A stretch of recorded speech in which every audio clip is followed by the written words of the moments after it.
Hi, everybody. David Milan here, Director of Investor Relations with Nighthawk Equity. Thanks so much for tuning in. In the world of multifamily apartment community syndications, one very important distinction to understand is the difference between Class A apartments and Class B and C. Today, we have Drew Niffin along with us. He's the president of Nighthawk Equity, and he's going to help shed some light on the differences between those two asset classes. Drew, to begin with, what characterizes a Class B and Class C, and what's the difference between those and a Class A apartment? Yeah, so good question, David. Actually, was just talking to someone about this yesterday, and it's pretty simple, right? So Class A, just like in grade school, is going to be your highest, best, most elite units. And we often break these down by age, and just because, over time, there's new amenities that have gone into apartment buildings. So Class A are your newest apartment buildings. They're usually not much more than 10 years old. They're very nice.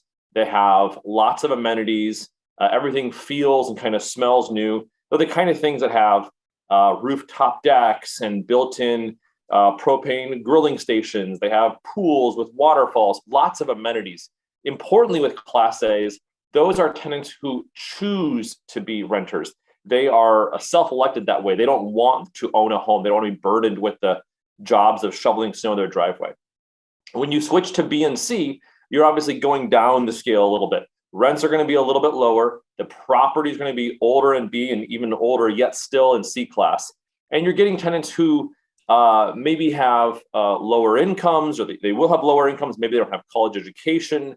Sometimes they're hourly workers. They're more in what we would call workforce housing once you get down to Class C. So those are your distinctions. You have the nicest stuff at Class A, the newest stuff, and then a little bit older in B, and then older still, you might say 70s in Class C. Okay, so we've established there's a number of different conditions that kind of differentiate Class A and Class B and C: location, age of the property, amenities, things like that. So moving on to kind of the next level here, what are the risk reward profiles of each class? Can Class B and C kind of lend itself to more growth and a higher ceiling? Yeah, so B and C's have the highest potential for cash flow. You're going to pay less per unit and pay less per dollar of revenue in those properties. As long as you have a solid renovation plan in place, there's enormous upside in B's and C's. And that's why we've done these asset classes historically at Nighthawk, is because the value add is better there.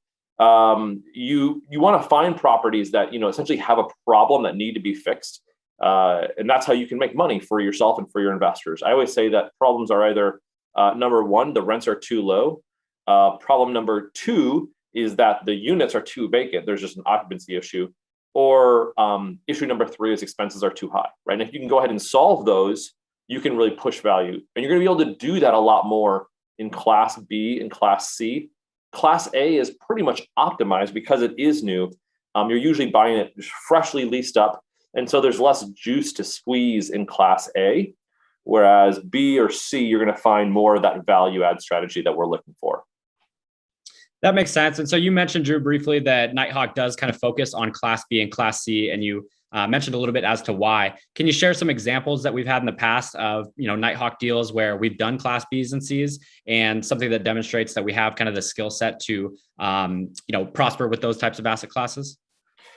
Yeah, well, essentially all of our deals are this way, right? And so if I just kind of think back across the last 2 years or so, I think of an asset that was purchased as Stone Crossing, and that property was a tired property, probably a Class C plus in Huntsville, Alabama. And we gave it a fresh face on the exteriors, a fresh face on the interiors. We added a lot of amenities like a dog park, like cornhole games. We cleaned up the pool area, made it beautiful. We added mail centers, and all those amenities and making the units nicer can increase the class a little bit. You can take it from a C plus to a B. And so that's an example of us doing that. When I think of Sierra Place, same sort of strategy. That was probably a C plus asset built in 74, but in a neighborhood of Sandy Springs, Georgia, in northern Atlanta. And really what you want to find is these assets where the asset itself might be tired, but the location is strong, because we can change the asset. We can't change the location.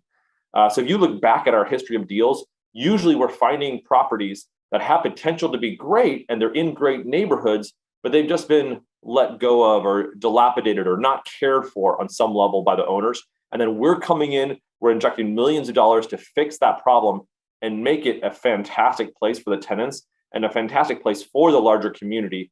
And that's when you're really going to add value to the tenants and to the investors. So everyone wins in that scenario. All right. Lots of great info there. Thanks so much, Drew, for kind of shedding some light on that. To wrap things up, guys, if you're interested in investing with Nighthawk, or at least hearing more about our investment properties, and you have not scheduled a call with me, feel free to do so. By doing that, this will essentially put you on our deal ready investor list, which will enable us to notify you about any upcoming properties you do have. In order to schedule a call, all you have to do is visit the following link. It's going to be calendly.com/David Mylan. That's MEILAN /30-minute-call. And I look forward to speaking with you. Thanks so much for tuning in and have a great rest of your day.